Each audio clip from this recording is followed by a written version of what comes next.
Всем привет! Давно не виделись. Смотрите в этом выпуске. Кубинка Кап. Финал в День танкиста. Результаты финалов лиги, а также интервью с участниками теста 754.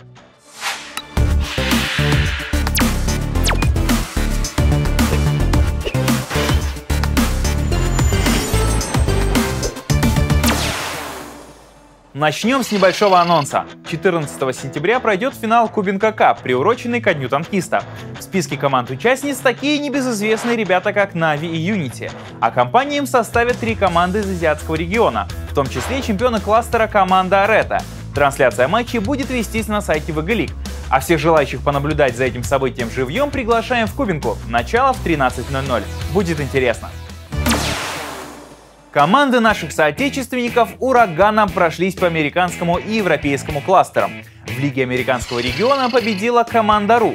Второе место заняли Симп, а знаменитый Fnatic лишь 4-е. В Европейской лиге золото и серебро разыграли между собой Скулбас и Virtus.a. На этот раз победа досталась школьному автобусу. Возможно, на это повлияли крутые майки, которые они сами себе нарисовали. Тем временем в российской Gold Series вовсю идут состязания. Результаты неоднозначные. Unity нахватались ничьих в матчах с не самыми сильными соперниками. А Na'Vi проиграли Торнадо. Кто бы мог подумать, теперь ребята из Торнадо имеют неплохие шансы на выход в финал. Следить за их успехами можно в официальном паблике, который не так давно появился. Ссылка в описании.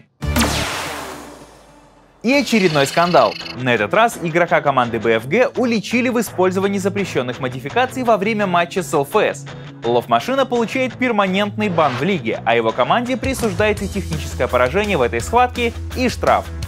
Rockskis подписали новый состав. Очередной командой, выступающей под этим знаменем, стали ЛФС, давно искавшие спонсора. Главным достижением танкистов Rockskis можно отнести чемпионский титул на открытом турнире города Брест и да вроде все. Насколько успешно выступит в этой роли Рабзеропа компания, скоро узнаем. В паблике Insight появились ответы на вопросы разработчикам. Затронуты очень животрепещущие темы, которые давно интересуют игроков и зрителей. Ссылку ищите под видео. А еще на прошлых выходных прошел шоу-матч между чемпионами двух кластеров. Na'Vi и Скулбас сражались в формате 7.54 с 2 базами. Можно было брать танки до 8 уровня, в остальном без ограничений. О том, как все прошло и какие впечатления остались у участников, расскажут лидеры команды. А у меня на этом все. До встречи на следующей неделе. В целом шоу-матч прошел очень бодро. Мы показали, что мы все еще те. Выиграли этих чемпионов Европы 11-5. В общем-то, смотрелось все, как мне кажется, довольно интересно, быстро.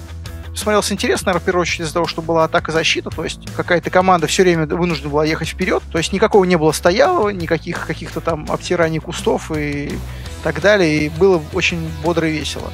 Также динамики в бою, несомненно, добавил наличие 2 баз. Формат с 2 базами гораздо сложнее по тактике, гораздо. Нельзя уйти в глухую оборону, как, например, в случае с 1 базой.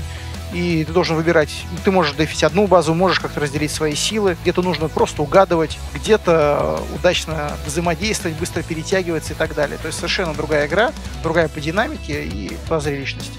Конечно, на десятках, на мой взгляд, это все выглядело бы гораздо интереснее и лучше, так как есть разноплановые танки, есть тяжи, которые могут танковать, есть арта, который выкуривает любой деф. Все-таки арта, несомненно, на 10 уровне гораздо сильнее, чем на 8. Ну и, конечно, на 8 уровнях нет такого впечатляющего разнообразия техники, как на 10. И уже сейчас видно, что сетапы будут довольно-таки похожи. То есть это куча 90-иков на открытых картах и разные варианты ИСов 3-х, ИСов 1-х и 50-100 на закрытых картах. Если смотреть на этот формат с чисто командирской точки зрения, то, конечно, по тактикам стало гораздо сложнее, разнообразнее, интересней. Ну и субъективно для меня снова возвращаться на технику немножко сложновато, ну, наверное, понадобится пара месяцев. Конечно, придется очень много прорабатывать новых тактик, но мы морально к этому готовы, и если что, будем много тренироваться. В большинстве случаев обе команды и за атаку, и за защиту играли агрессивно. На некоторых картах мы пытались задефиться, но это не везде получается. Формат располагает к активной игре, поэтому даже в дефе стоит рассматривать вариант атаки и обхода противника с флангов. В формате понравилось то, что нет ничейных результатов, то, что одна из команд в любом случае станет победителем в бою, поэтому тактики гораздо больше ориентированы на результат, в бою больше экшена, хотя из-за того, что 8 уровни, этот экшен очень недолгий. Среди 8 уровней не так уж много машин, которые могут использоваться в киберспортивном формате. Поэтому, к сожалению, сетапы все же являются однообразными, и команды очень часто даже в атаке и в защите на одной и той же карте берут абсолютно одинаковые сетапы. Хоть и происходит на картах Бодрая Рубилова, но мы видим все же, что тактики довольно однообразны. С моей точки зрения, использование двух баз не сильно повлияло на геймплей. В большинстве случаев одна из этих баз очень легко дефится буквально одним подсветом. На шоу-матче мы в качестве эксперимента брали артиллерию. Поскольку этот класс сейчас в киберспорте абсолютно вымер, мы решили уделить ему внимание, и не зря. Артиллерия 6-го левела ФВ-304 отлично подходит для защиты баз практически на любой карте. Хоть нам и не удалось выиграть ни единого матча с ней, но это вопрос времени и тренировок. С моей точки зрения, использование этой машины вполне оправдано.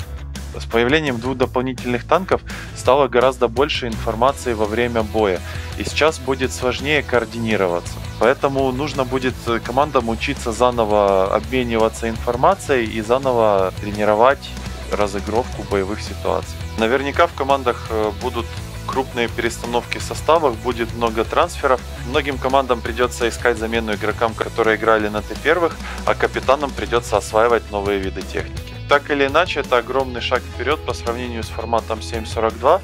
Все, что осталось, это отладить незначительные детали, и мы получим идеальный формат для киберспорта.